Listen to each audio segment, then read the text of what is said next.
How can reading a fantasy story feel magical? Because of great art, intricate world building, or a well crafted magic system? Well, yes, all these reasons contribute a lot too in making a fantasy feel fantastical. But I would like to add something to this.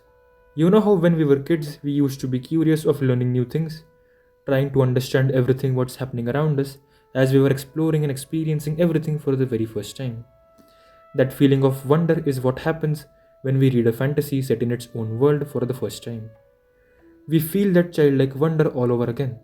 That's why I like reading or watching fantasy stories.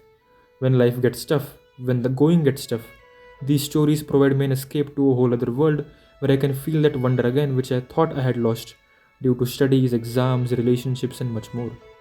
And when the cast of characters from all these various fantasies experience the same wonder as we do, that's when I feel reading a fantasy becomes a magical experience. And that's what this one story I read recently is for me, an escape from my reality and an entrance to a world full of magic and wonder. Witch Hat Atelier.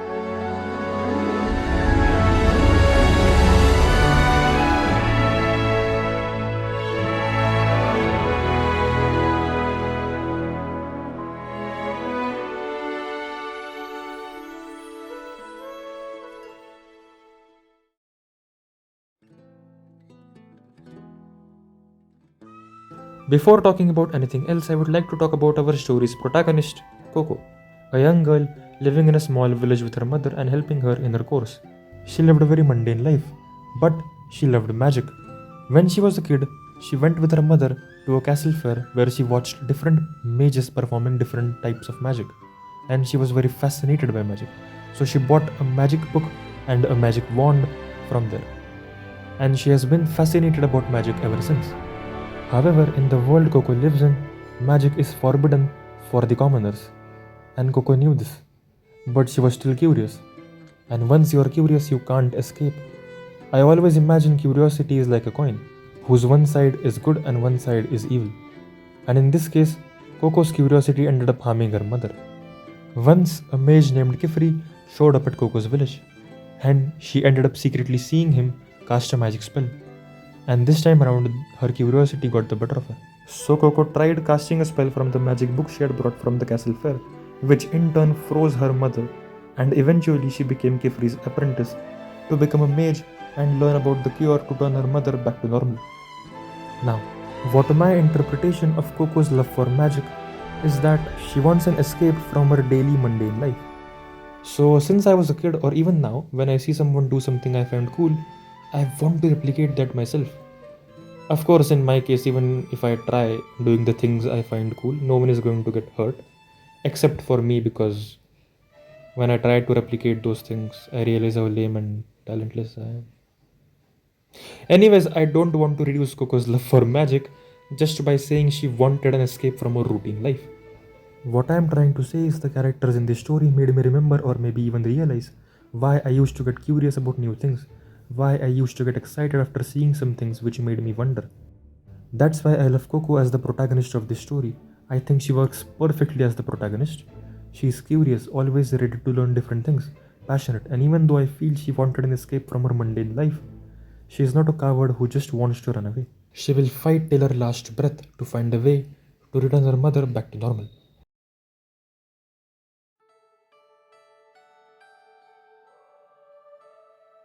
One of the most important things while writing a fantasy story is the world surrounding the cast of characters. A world which interacts with the character's journey and adds value to the themes being explored in the story. Now, what exactly do I mean by this? A story set in a fictional world is not just automatically going to suck the readers into it.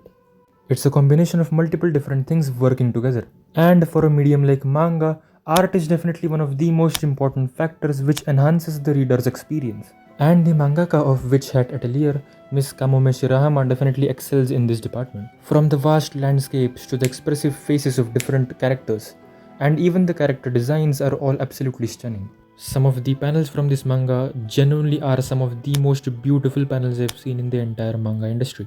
However, this is not the only thing Kamome Sensei excels at. The world is not only beautiful, but it is built with a lot of care put into the smaller details as well.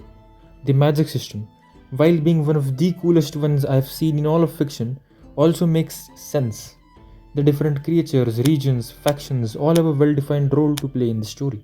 And the best part, we learn it through the eyes of Coco, a kid who doesn't know much about the ways of this world, just like us, the readers. We are learning everything about this world for the first time with Coco as she goes on her journey, and that's what makes us feel as if we live in this world with Coco and the rest of the characters. And this adds a sense of relatability. Now, even though I've been talking about how fantasies make us escape from our reality to a whole different world, at the end of the day, we don't want to feel alone. Yeah, we all wish that we need to be unique than others in some way.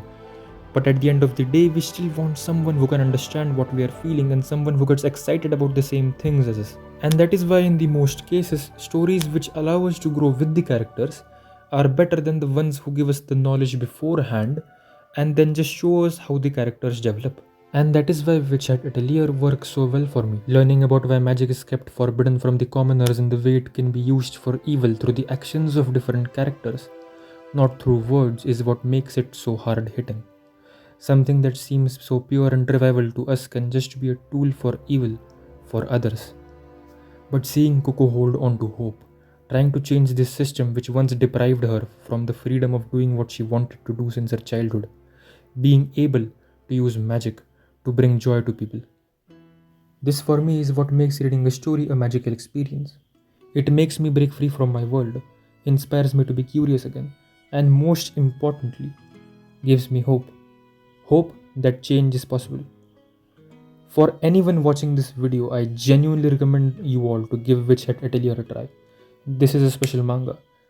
The art, the characters, the world building, and the feeling which it provides.